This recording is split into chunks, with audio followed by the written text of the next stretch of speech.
See, beloved, before we talk about salt and oil, before we reach for the bottle or the shaker, we must first talk about the place, the house, the home, not the bricks, not the beams, not the square footage or the color of the walls. I'm speaking about the place your spirit settles, the space your soul calls its own. Your home is not just a physical structure. It is a sacred ground, a place where your joy echoes and your tears soak into the floorboards. It holds your laughter in the walls, your silence in the corners, and your dreams in the very air. Your home should not just be lived in, it should be honored.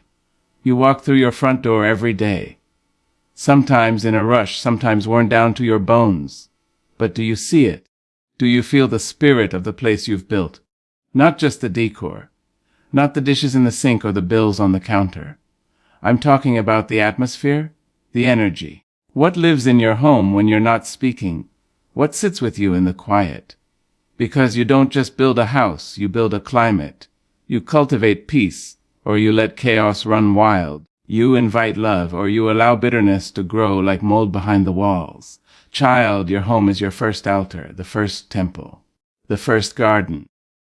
It's where you lay your head and wake with vision. It's where you return to when the world has bruised you, where you nurse your wounds and find your laughter again. So before we start placing salt in corners or oil above the doors, ask yourself, have I acknowledged this space as holy? Have I paused just for a moment to say, thank you, house. Thank you, walls. Thank you, windows that watch over me at night. Because gratitude is its own kind of cleansing. There's something powerful that happens when you treat your dwelling with respect. When you speak to it, not just about it. When you sweep the floor, not just for cleanliness, but as a ritual of clearing energy. When you open the windows, not just for fresh air, but to say, let light in. Let heaviness out. Don't just live in your home. Bless it. Speak to it as you would to a child you love. Tell it what you need it to be. Say, protect me. Hold me. Remind me of joy. Because this house, it listens. Oh yes, it does. And don't you know that your ancestors already knew this? Long before salt was poured or oil was placed, they would pause and breathe intention into their walls. They understood that home is not just a place. It's a spirit. And if you don't tend to it, something else will move in. Resentment, fear, confusion. Those things sneak in not through open windows, but through open wounds. And child, if the home is a mirror of the soul, then you better take care of both, carefully, prayerfully. So the first step in all this, before the ritual, before the oil hits the frame or the salt hits the floor, is to see your house not as a thing you own, but a spirit you partner with. It is both fortress and friend. It guards you, it greets you, and it reflects who you are when nobody's looking. Ask yourself, does this space feel like peace? Does it rise to meet me when I walk in? Or does it carry the clutter of every argument, every unpaid bill, every unspoken fear? Now don't get me wrong. Life happens. Homes get messy. Spirits get weary. But a sacred home doesn't require perfection. It asks for intention. So you walk through that door today with new eyes. You touch the walls. You thank them. You walk through each room and speak, not just to the air, but into the spirit of the space itself. Say, this is where peace lives. This is where love comes back home. This is where joy is not a guest. It is a resident. And only then, when your heart has met your home with reverence, when your spirit has touched its floors with gratitude, only then do we begin the sacred act of placing salt and oil. Because you must recognize the temple before you can anoint it. You see, too many of us have forgotten what salt really is. We've reduced it to something that sits on the table waiting to flavor food. But salt, oh child, salt is so much more than that. It is one of the oldest, purest, most sacred elements given to us. Salt has memory. Salt has purpose. Salt has power. It is not just for cooking. It is for keeping. It preserves what is good. It pushes back what is foul. It cleanses what has been tainted. Salt doesn't shout, but it shows up. And when it does, everything else falls in line.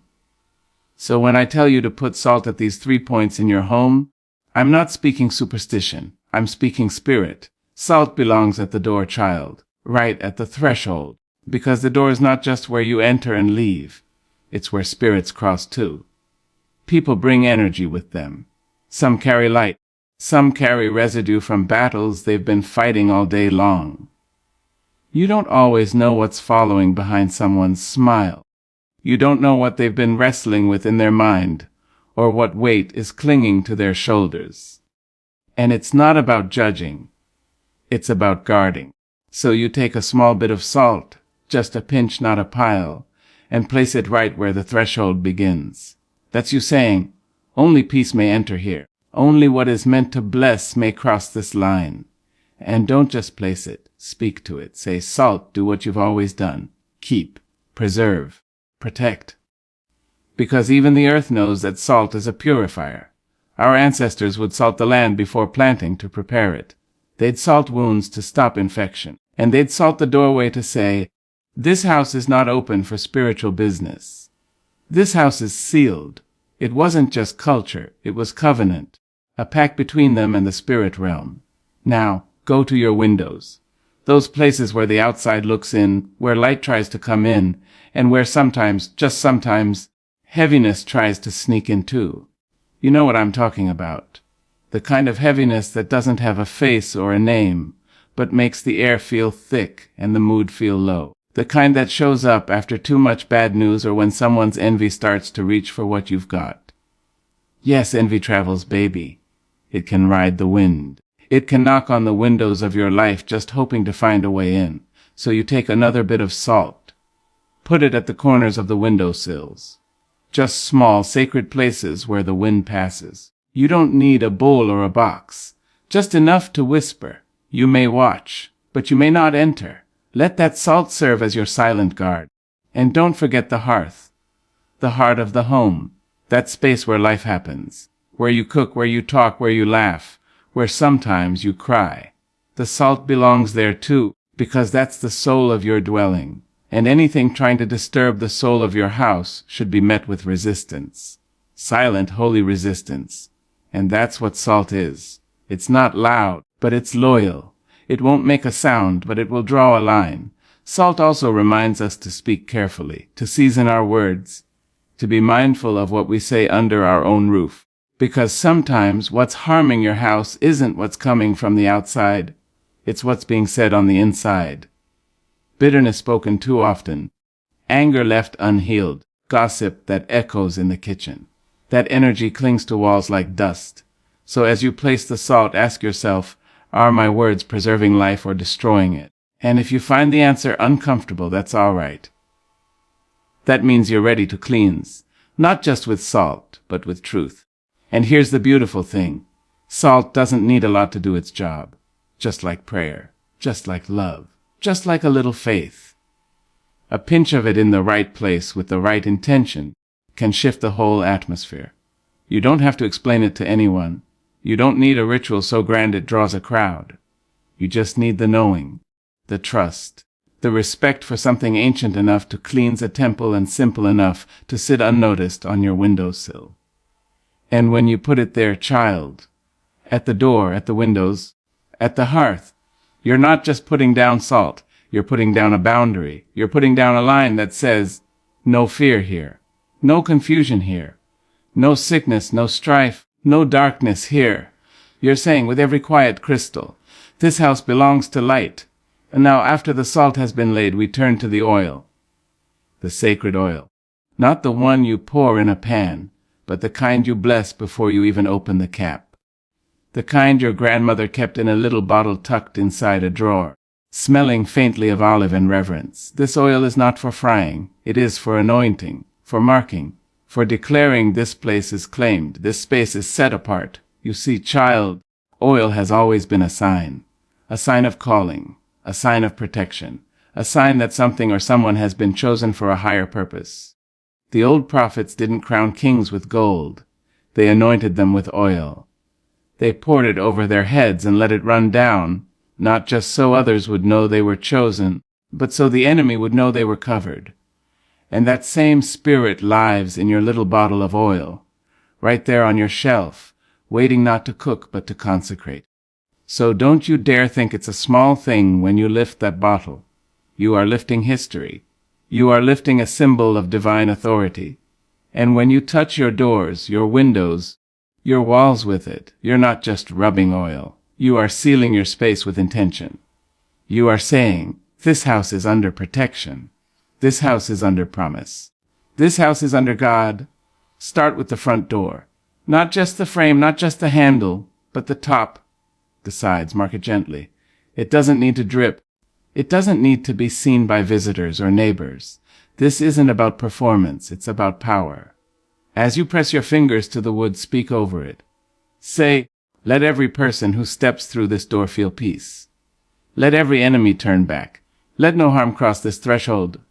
And child, speak it like you mean it. Your voice is not small when paired with faith. It shakes things unseen. It makes the atmosphere shift.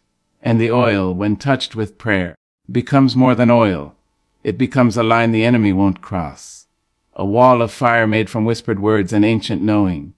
Then move to the back door or the side entrance. Whatever opening life has given your home. Because trouble doesn't always knock at the front. Sometimes it creeps in through what's left unguarded. So you go to those forgotten doors and you anoint them too. You say, no backdoor curses. No sideways harm. No hidden enemy shall pass. The oil doesn't just guard, it invites. It invites goodness. It calls in peace. It softens. It soothes. It prepares a space not just for safety, but for dwelling. For spirit to come and rest. For laughter to echo. For healing to begin. And that's why you place it finally where you lay your head, the bedroom, the pillow, the frame of your bed, the corners of your room. That's where dreams rise, where the soul stretches out and the mind releases its burdens. You anoint that place not just so you can sleep, but so you can rest. Speak again. Say, let this be a place of stillness, of dreams sent from heaven, not born of fear. Let me wake lighter than I laid down. Say it aloud, say it trembling. Say it strong, but say it.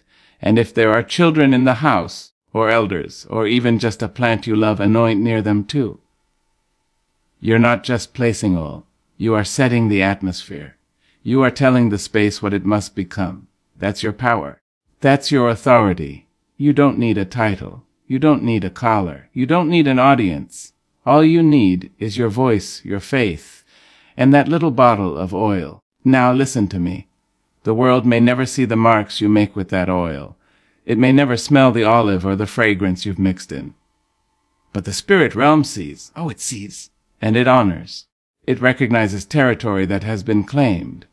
Just like the blood on the doorposts marked homes during the days of old, your oil speaks without sound. It glows without light. It says, this house belongs to the Most High. This house is not open for attack. This house is sacred ground. So go ahead and pick up that oil. Hold it like a weapon, like a whisper, like a promise. And let your fingers do what your spirit already knows. Touch the frame, speak the word, and let the anointing do the rest. Now I want you to slow down, just for a moment, and consider something we don't often think about. Not when we're rushing through our days. Not when we're wiping down counters or looking for lost keys. I want you to think about placement. Where you put a thing, child, says everything about what that thing means to you. If it matters, you guard it. You position it carefully. You don't just toss it wherever. That's not just order. That's honor.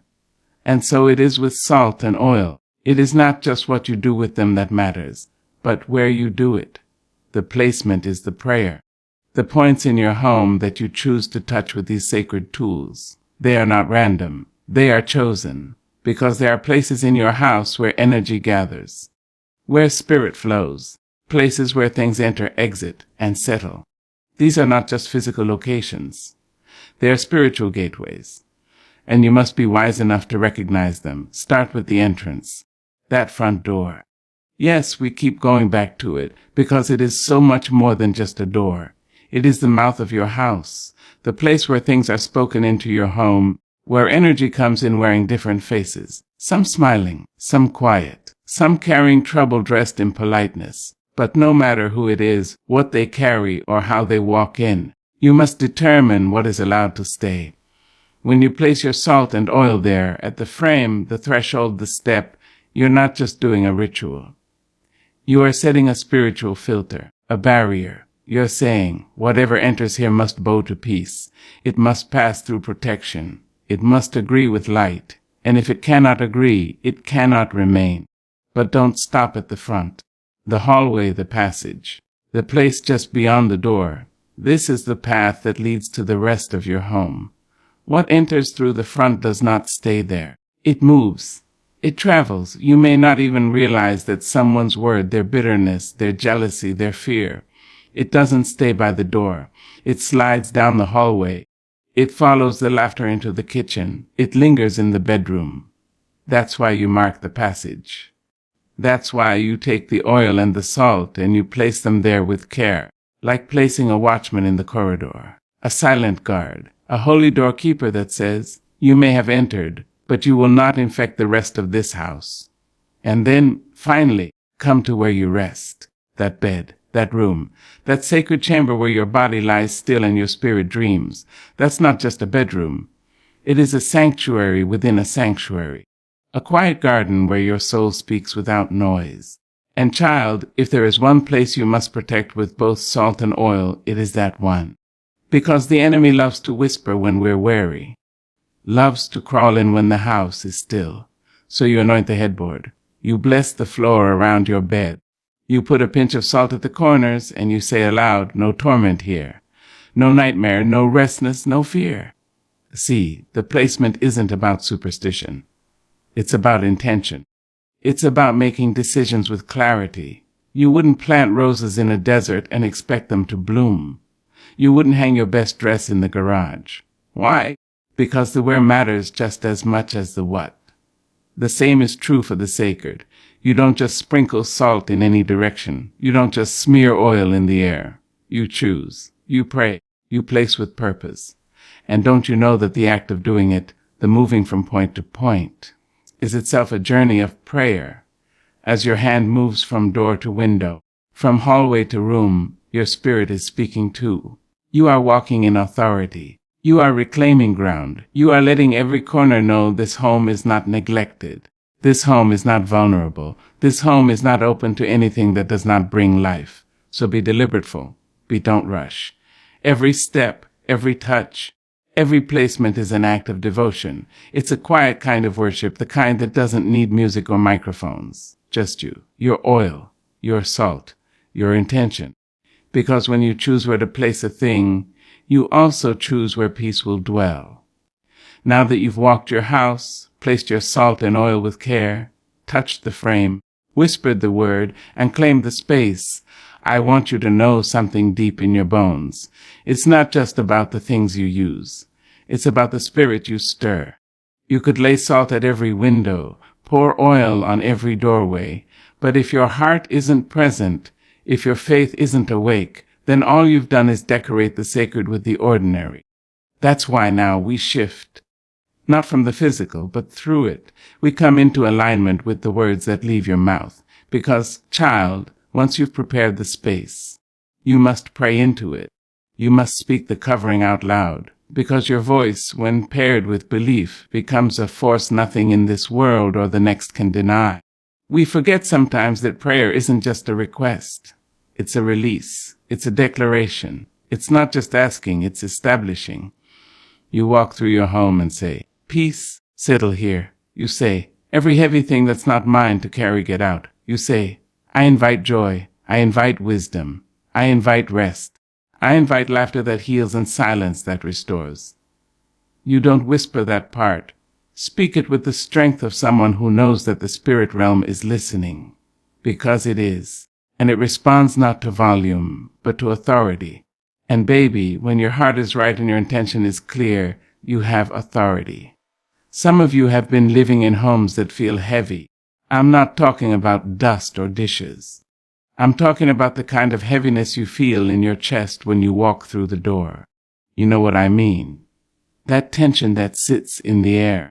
The rooms where arguments still echo even when the people are quiet. The corners that seem colder, no matter how much sunlight pours in. That's not just mood. That's residue. Energy left over from unspoken pain, from things unsaid or unforgiven. And child, no salt can clean that if you're not willing to pray it out. So this is what you do. You don't need fancy words. You don't need a preacher's voice. All you need is honesty and focus. You stand in your living room and say, "This room will no longer hold confusion.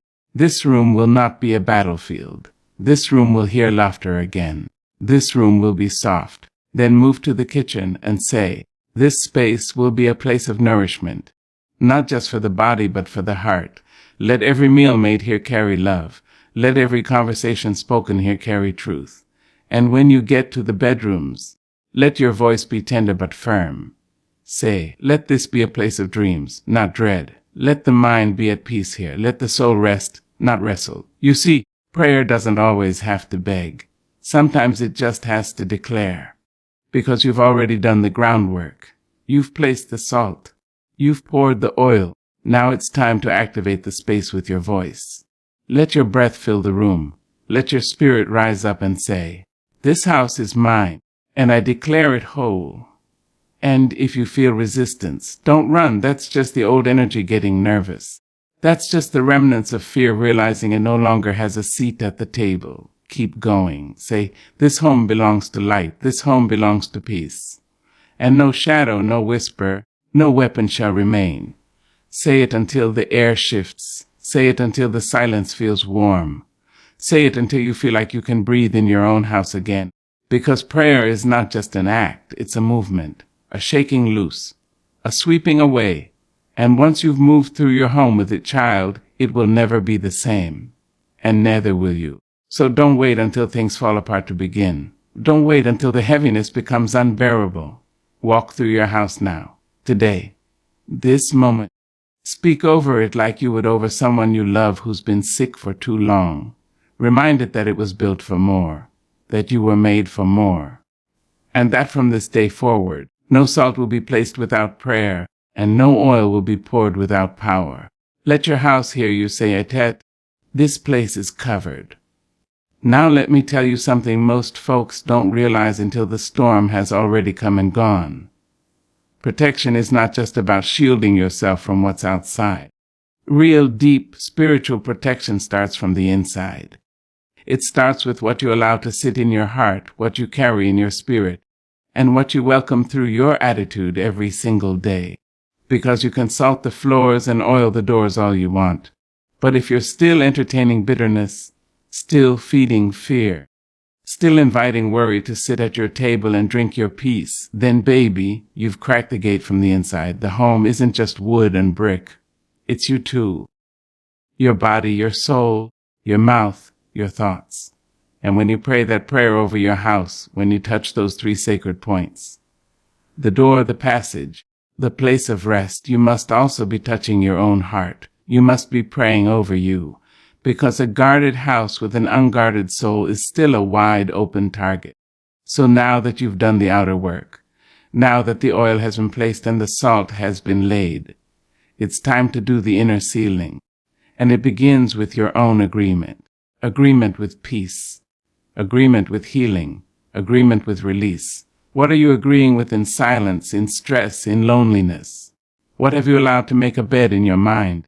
Some of you are walking around with old voices echoing louder than God's. You're still carrying words spoken in anger from people who were broken themselves. You've been dragging yesterday's pain like a shadow, letting it define your worth, your joy, your ability to receive love. And what happens is that pain starts to seep into your space. It shows up in the way you talk, the way you respond to others, the way you fill your rooms with silence that feels more like punishment than peace. You have to clean that out too. And how do you do it? You do it with truth, with prayer, with forgiveness that's not a feeling but a choice. You sit yourself down and say, "I release what no longer serves me. I forgive what tried to poison me. I remove the hooks of old pain and I declare, this house, this body, will not be a dwelling for trauma anymore. Because a house filled with love and light cannot be built on the foundation of unforgiveness." You've got to sweep your own spirit like you sweep the kitchen floor. You've got to dust your mind the way you wipe down the counters. Daily, intentionally, with your whole self. And I want you to get this deep when you pray that prayer. After the salt, after the oil, you're not just asking for something to come down from above. You are awakening what's already been placed inside of you. that covering, that strength, that discernment, that joy that rises even when nothing looks right around you. It's in you. It's been in you. But sometimes we've just buried it under too much noise. So that final step, that sixth truth, is about sealing everything you've done with your own alignment. It's the moment you say, I am a temple, I am a gatekeeper, and nothing enters my home or my heart unless it agrees with the peace I've fought for. You see, peace is not a passive thing. It's not just quiet. It's not just a candle or a soft song in the background. Peace is a stance. It's a boundary. It's the fruit of daily choices to walk in truth even when fear is shouting in the next room. And when you claim that peace, not just in your house but in yourself, that's when the shift becomes permanent. That's when your home becomes more than just a place you live. It becomes a sanctuary, a sacred ground, a lighthouse in a dark world, a soft landing place for your soul and for anyone who walks through your door seeking something real. And let me tell you something beautiful when you walk in that kind of alignment. Even your silence speaks. Even your stillness holds power. You don't have to prove your holiness or your worth. You carry of it. And the house feels it. The walls feel it. The very air shifts because it knows this woman, this man, this soul is anchored. So when you place the salt and oil and you say that prayer, don't just walk away and forget. Stay in alignment with what you've spoken. Keep your heart clean. Keep your mouth kind. Keep your spirit open. And watch how heaven honors every word you've sealed with belief. Because when the heart and the house agree in peace, no force can uproot what's been blessed.